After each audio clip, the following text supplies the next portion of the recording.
Resident Evil 2 Apocalipse, lançado no ano de 2004, é uma sequência direta do primeiro filme, Resident Evil, o Hóspede Maldito, sendo iniciado exatamente onde o primeiro filme parou. Então nós vemos ali a Alice nas ruas. Esse filme, ele é bom, eu considero ele bom sim, porém ele é inferior ao primeiro. Pelo menos essa é a minha percepção, visto que aqui nessa sequência nós perdemos algumas características que eu havia mencionado referentes ao primeiro filme. Quer saber quais são essas? Aguarde a vinheta.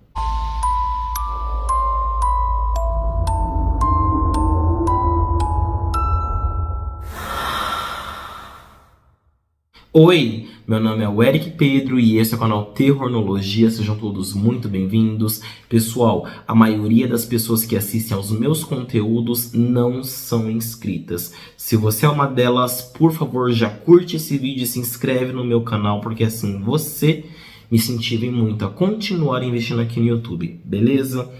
Bom, pois é, aqui em Resident Evil 2 Apocalipse, nós vemos todas as consequências que acontecem nesse universo, ou melhor, em Raccoon City, logo após os eventos do primeiro filme. Então, no primeiro filme, enquanto nós tínhamos ali o processo de infecção, do T-Vírus preso ao laboratório, esse T-Vírus, ele acaba indo para as ruas, infectando aí a população dessa cidade. Cidade essa, de uma forma um tanto quanto misteriosa e até mágica e muito rápida, acaba se isolando. Bom, provavelmente a Umbrella Corporation já deveria ter algum plano caso o T-Vírus ele tivesse escapado aí desse laboratório subterrâneo, mas eu achei bem estranho sim a cidade ela ser isolada em tão pouco tempo.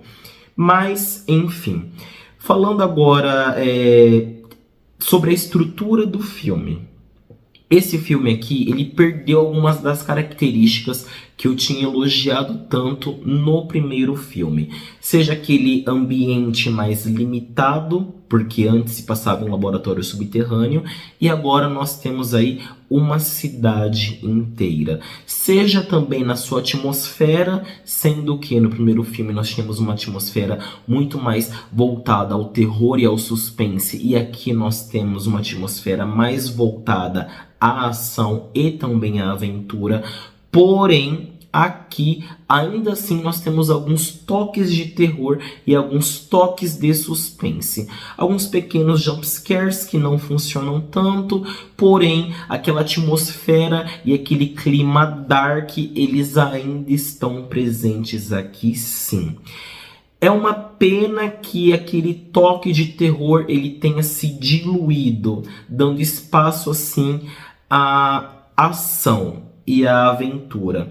Porém, nada disso é de fato perdido aqui nessa produção, visto que sim, como eu já tinha falado, temos toques de terror e também de suspense. É uma pena que não na mesma densidade do primeiro filme, porém é melhor do que nada. É uma pena que nos próximos filmes esse toque de terror e de suspense ele é ainda mais diluído, até que a franquia se torne de fato uma franquia somente de ação e de aventura. Mas isso é algo que eu vou comentar nos próximos vídeos dos próximos filmes aqui, beleza? Uma outra coisa que eu achei legal aqui nesse filme é que nós vemos alguns personagens dos jogos originais. Então nós temos ali o Nemesis e a Jill Valentine, por exemplo. Algumas pessoas, porque eu cresci assistindo Resident Evil, jogando Resident Evil, e eu sempre vi os comentários dizendo o seguinte: nossa, mas o filme ele não é igual aos jogos, os filmes eles são diferentes, não tem os mesmos personagens, e bibibi, bobobó, e as pessoas criticavam isso de uma forma muito negativa. E eu tenho um ponto de vista um tanto quanto diferente. Eu penso da seguinte forma: a franquia de filmes, ela se inspirou na franquia de jogos. Não precisava ser uma cópia idêntica, não precisava, a franquia de filmes não precisava ser idêntico à franquia de jogos. Ah, mas os jogos vieram primeiro e tem muitas características, se inspiraram. Eu sei disso tudo. Eu sou fã dos dois, da franquia de games e também da franquia de filmes. Porém, eu também tenho que entender que essa franquia de filmes, ela quis seguir um caminho mais livre. Tiveram sim algumas inspirações, tiveram sim algumas referências, porém, do meu ponto de vista, eu acredito que não era necessário ser tão fiel aos jogos assim. Nem a Marvel, e olha só o que eu tô falando, hein? Olha a responsabilidade do que eu vou falar. Nem a Marvel, que é a Marvel, em suas produções, é fiel às HQs. Então, percebam, tem as HQs da Marvel, existe o universo compartilhado cinematográfico da Marvel. Nem eles são iguais. Existem inspirações, existem referências. E a mesma coisa a gente se aplica aqui em Resident Evil. Nossa, Eric, mas a franquia de filmes de Resident Evil, ela veio em 2002 e você está falando da Marvel, que o universo compartilhado ele veio em 2008. Não, não é só isso que eu estou falando. A Marvel, ela já tinha os filmes dela que eram inspirados nas HQs, antes mesmo desse universo compartilhado ser iniciado aí com o Homem de Ferro lá em 2008. E ainda assim, esses filmes, como por exemplo X-Men, só um exemplo, o Homem-Aranha, né? Porque quando eles foram feitos, eles não eram ainda do universo compartilhado da Marvel. Eles eram filmes independentes, franquias independentes. Em 2008 que começou isso. Então, olha só, vejam que existem produções antigas da Marvel que não eram idênticas ao que acontecia nas HQs.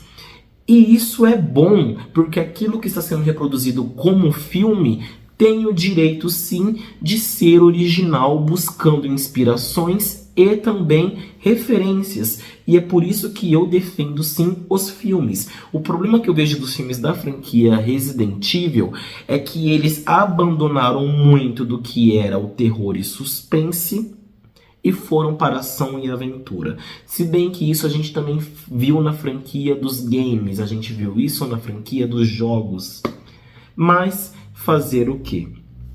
Falando em jogos aí, né, nós temos o Nemesis, os momentos em que o Nemesis ele aparece, confrontando a Alice, por exemplo, são momentos muito bons. Eu acho isso muito legal. Eles têm o primeiro confronto ali, aproximadamente nos 40 minutos do filme, e depois no final. São confrontos legais, são confrontos bons, e eu acho isso ok e válido, porque traz uma dinâmica diferente para o filme. Bom, e para poder finalizar esse vídeo aqui, eu tenho que comentar que Resident Evil 2 Apocalipse, lançado no ano de 2004, ele é sim, de fato, um filme bom. Porém, no meu ponto de vista, ele é inferior ao primeiro filme, principalmente porque perdeu aquela essência, perdeu a trilha sonora, perdeu aquele clima de tensão, perdeu o clima de terror, suspense e mistério, sim. E isso é algo que eu considero um tanto quanto negativo, mas não ao ponto de fazer Resident Evil 2 Apocalipse um filme ruim. Porém, eu vejo que se esse segundo filme tivesse mantido pelo menos um pouco mais da essência do primeiro, seria muito melhor. Principalmente no que se refere a momentos de tensão e suspense. E é claro, a trilha sonora do filme original, que eu senti muita falta aqui. É uma pena porque foi algo tão característico e tão icônico que se perdeu aqui nesse segundo filme. Segundo filme esse que nós conseguimos ver claras referências a Matrix Evolution. Sabe aquela trilogia Matrix? Ou melhor, quadrilogia, né? Hoje em dia é uma quadrilogia Matrix. Pois é, todos aqueles efeitos de câmera lenta, de gente voando no espaço, de se desviar e lutar. Eu, né, sempre quando assisto Resident Evil, eu lembro de Matrix Evolution. Acho que Matrix Evolution é o segundo filme, não sei o terceiro. Mas enfim, eu lembro Matrix. Eu lembro de Matrix. É isso que eu quero falar. E assim, a gente sabe que, né, esse clima de terror e suspense, ele vai se diluir cada vez mais nos filmes seguintes, e isso é algo que eu vou trazer aqui pra vocês conforme cada vídeo for aparecendo aqui no canal, beleza? E aí, o que você acha do filme Resident Evil 2? Você concorda com o que eu falei? Você discorda? Deixa aqui nos comentários a sua opinião. Meu nome é o Eric Pedro, esse é o canal Terrornologia. Se você gostou desse vídeo, por favor, curta, se inscreva no canal, porque assim você me incentive muito a continuar investindo aqui no YouTube. Muito obrigado, até a próxima e tchau!